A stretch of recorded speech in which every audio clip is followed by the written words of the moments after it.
Hi മക്കളെ, എസ്മാസ് ബ്ലോഗിലേക്ക് എല്ലാവർക്കും സ്വാഗതം. ഇതെന്താണെന്നറിയോ, ഇത്തിരി മഞ്ഞളും കാര്യമൊക്കെ, മഞ്ഞൾ, മുളകും പൊടി, ഇറച്ചി മസാല ഇതെല്ലാം കൂടെ ഇട്ടുകൊണ്ട് നല്ലോണം അങ്ങോട്ടേക്ക് ഞുണ്ടി കുഴച്ച് വെച്ചാൽ കേട്ടോ.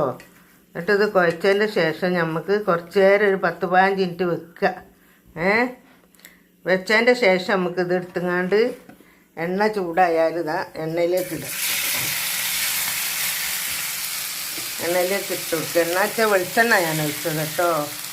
വെളിച്ചെണ്ണയിലേക്ക് ഇടുക. അപ്പോൾ നല്ലോണം കിടന്ന് പൊരിയട്ടെ. നല്ലോണം കിടന്ന് പൊരിയട്ടെ കേട്ടോ. പൊരിക്കാട്ടതാണ്. ചെറിയനായി ഇറക്കി പൊരിച്ചാൽ നല്ല ടേസ്റ്റാണ്. വേറെന്താ വിശേഷം? നിങ്ങൾക്ക് എല്ലാവർക്കും സുഖമാണോ? സുഖമാണെന്ന് വിചാരിക്കുന്നു. സുഖം സമാനം സന്തോഷം എല്ലാവർക്കും ഉണ്ടായിരിക്കട്ടെ. പിന്നെ എല്ലാവർക്കും റാഹത്തന്നല്ലേ? സുഖം സമാനം സന്തോഷം എല്ലാവർക്കും ഉണ്ടായിരിക്കട്ടെ കേട്ടോ. ഇനി നല്ലോണം ഒന്ന് പൊരിയട്ടെ. ഇനി നമുക്ക് പരിപ്പിൻ്റെ കറി,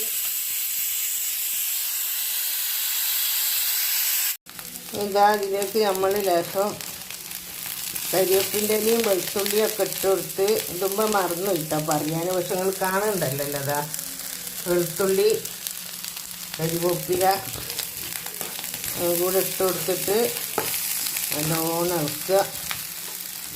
തീയൊന്ന് ചെറുതാക്കിയിട്ടുണ്ട് കേട്ടോ. നല്ലോണം ഇളക്കിയിട്ട് 2-3 വറ്റൽമുളക് ഉണക്കിയ പൊടികളുണ്ട്. അത് കുറച്ചിട്ട് കൊടുത്താൽ നല്ല ടേസ്റ്റാണ്. ഇത് വറ്റൽമുളക് പൊടി ഇതില്ല, ഞാൻ ചെറിയ കഷ്ണം ഇട്ട് കൊടുക്കാൻ പോണത്. നമ്മളിതാ 2-3 വറ്റൽമുളക് എടുത്തിട്ടുണ്ട്. ഇതിങ്ങനെ പൊട്ടിച്ചിട്ട് കൊടുക്കുക. പൊടിച്ച് വെച്ച വറ്റൽമുളക് വാങ്ങാൻ കിട്ടും. അതുണ്ടേനി ഇവിടെ, അത് തീർന്നുപോയി.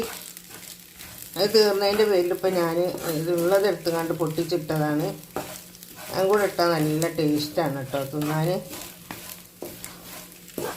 അങ്ങനെ നമ്മളെ ഇറച്ചി നല്ല മെരിഞ്ഞ് നല്ല മണം മൂക്കിലേക്ക് അടിക്കുന്നുണ്ട് മക്കളെ. നല്ല ഒന്നുകൂടെ ചെറിയ തീയിൽ മൊരിയട്ടോ. മുളകൊക്കെ ഒന്നുകൂടെ മൊരിഞ്ഞിട്ടിയാൽ അടിപൊളി ടേസ്റ്റാണ് മക്കളെ പരിപ്പ് കറിക്ക്. അതായത് നല്ലോണം അടിപൊളിയായിട്ട് വെന്തിട്ടിട്ടുണ്ട്. മുളകൊക്കെ കണ്ട നല്ല നെരിഞ്ഞ് മുളകൊക്കെ. ഇതിങ്ങനെ ഇതിനകത്തൊന്ന് തിന്നാൽ നല്ല രസമാണ് കറുമുറുങ്ങനെ. നല്ല വെന്തട്ടോ. അങ്ങനെ അപ്പോൾ ചെറിയൊരു വീഡിയോ, നമുക്ക് അത്രയൊക്കെ ഉണ്ടാക്കാനുള്ളൂ, നമ്മളധികം ആളൊന്നുമില്ലല്ലോ. അപ്പോൾ ഈ വീഡിയോ ഇഷ്ടപ്പെട്ടിട്ടുണ്ടെങ്കിൽ പിന്നെ ഒരു പാത്രത്തിലേക്ക് ആക്കി കാട്ടിത്തരാം.